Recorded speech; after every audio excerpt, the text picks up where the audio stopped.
Sayyidina Muhammad raditu billahi robba wa bil islami dina wa bi Muhammadin nabiyya wa rasula rabbi zidni ilman wa zidni fahman rabbi shrah li sadri wa yassir li amri wa hlul 'uqdatam min lisani yafqahu qawli.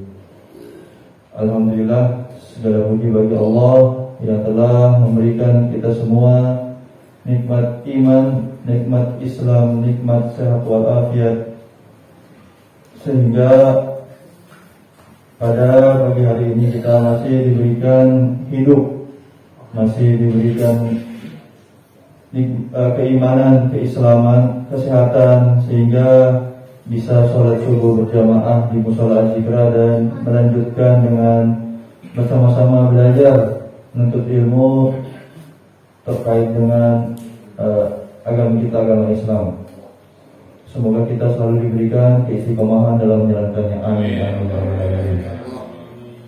Izinkan saya membacakan surat Al-Baqarah ayat 91 sampai dengan 92. Melanjutkan dengan pembacaan hadis.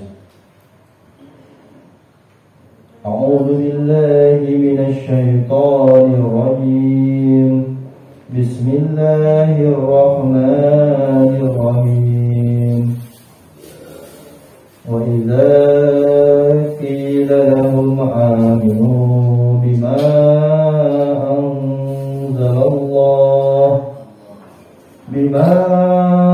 anzalallahu qalu nu'min bima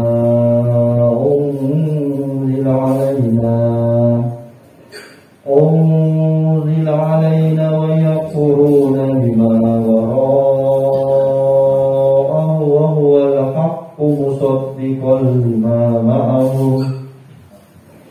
Qul falima taqtuluna anbiya'a Allahi min qablu in kuntum mu'minin. Wa laqad ja'akum Musa bil bayyinati thumma ittakhadhtumul ijla min ba'dihi wa antum zalimun. Shadaqallahul adzim. Artinya, dan apabila dikatakan kepada mereka, berimanlah kepada Al-Quran yang diturunkan Allah, mereka berkata, kami hanya beriman kepada apa yang diturunkan kepada kami, dan mereka ingkar kepada yang diturunkan sesudahnya, sedang Al-Quran adalah yang hak, yang membenarkan apa yang ada pada mereka. Katakanlah, mengapa dahulu kamu membunuh nabi-nabi Allah, jika kamu orang-orang yang beriman? Dan sungguh Musa telah datang kepada kamu dengan membawa bukti-bukti kebenaran, mukjizat. Kemudian kamu jadikan anak sapi sebagai sembahan sesudahnya. Di sini penjelasannya adalah mereka menyembah anak sapi itu setelah Musa alaihissalam pergi ke Gunung Tursina untuk menerima wahyu dari Allah. Dan kamu adalah orang-orang yang zalim. Menurut Allah dengan segala firman-Nya. Berikutnya akan saya bacakan hadis ketiga, masih tentang muraqabah atau pengawasan. Dari Abdul Abbas radhiyallahu anhu berkata, pada suatu hari saya berada di belakang Nabi sallallahu alaihi wasallam, lalu beliau bersabda, hai anak muda, sungguh saya akan mengajarkan kepadamu beberapa kalimat, yaitu peliharalah Allah, pasti Allah akan memeliharamu. Peliharalah Allah, pasti engkau akan mendapatinya di hadapanmu. Jika engkau meminta, maka mohonlah kepada Allah. Dan jika engkau meminta pertolongan, maka mintalah pertolongan kepada Allah. Ketahuilah bahwa seandainya umat ini apabila berkumpul hendak memberikan kemanfaatan padamu dengan sesuatu, maka mereka itu tidak akan mendapat memberikan kemanfaatan itu, melainkan dengan sesuatu yang telah ditentukan oleh Allah untukmu. Demikian pula, jika umat ini berkumpul hendak membahayakanmu dengan sesuatu, maka mereka itu tidak akan dapat memberikan bahaya itu, melainkan dengan sesuatu yang telah ditentukan oleh Allah untukmu. Pena telah diangkat dan lembaran-lembaran kertas pun telah kering atau telah ditetapkan. Hadis riwayat At-Tirmizi, ia berkata hadis ini hasan sahih. Dalam riwayat selain At-Tirmizi disebutkan, peliharalah Allah, maka engkau akan mendapatinya di hadapanmu.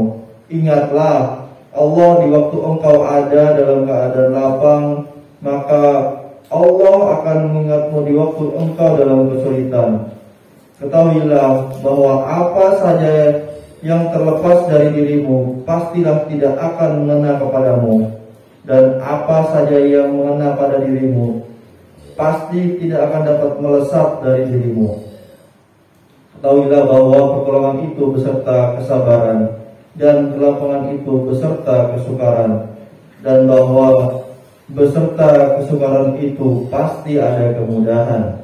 Penjelasannya, hadis ini merupakan dasar yang agung tentang muraqabah kepada Allah, memelihara hak-haknya, pasrah kepadanya, tawakal kepadanya, mengakui keesaannya, dan mengakui kelemahan makhluk semuanya, serta butuhnya makhluk semuanya kepada Allah. Saya ulangi sekali lagi. Dari Ibnu Abbas radhiyallahu anhu berkata, pada suatu hari saya berada di belakang Nabi sallallahu alaihi wasallam. Lalu beliau bersabda, "Hai anak muda, sungguh saya akan mengajarkan kepadamu beberapa kalimat, yaitu peliharalah Allah, pasti Allah akan memeliharamu. Peliharalah Allah, pasti engkau akan mendapatinya di hadapanmu. Jika engkau meminta, maka mohonlah pada Allah, dan jika engkau meminta pertolongan, maka mintalah pertolongan kepada Allah. Ketahuilah bahwa seandainya umat ini apabila berkumpul hendak memberikan kemanfaatan padamu dengan sesuatu, maka mereka itu tidak akan dapat memberikan kemanfaatan itu, melainkan dengan sesuatu yang telah ditentukan oleh Allah untukmu. Demikian pula jika umat ini berkumpul hendak membahayakanmu dengan sesuatu, maka mereka itu tidak akan dapat memberikan bahaya itu, melainkan dengan sesuatu yang telah ditentukan oleh Allah untukmu. Pena telah diangkat dan lembaran-lembaran kertas pun telah kering.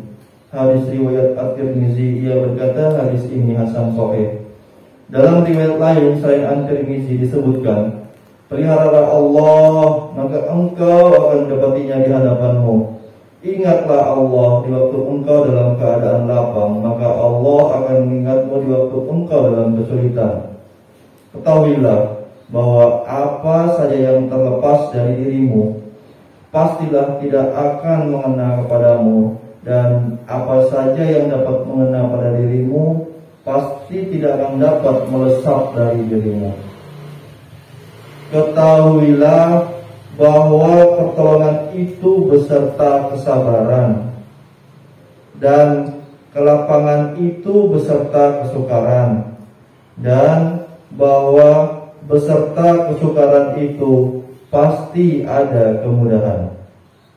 Penjelasannya, hadis ini merupakan dasar yang agung tentang muraqabah kepada Allah, memelihara hak-haknya, pasrah kepadanya, tawakal kepadanya, mengakui keesaannya, dan mengakui kelemahan makhluk semuanya, serta butuhnya makhluk semuanya kepada Allah. Alhamdulillah, demikianlah pembacaan Al-Quran dan hadis pada pagi hari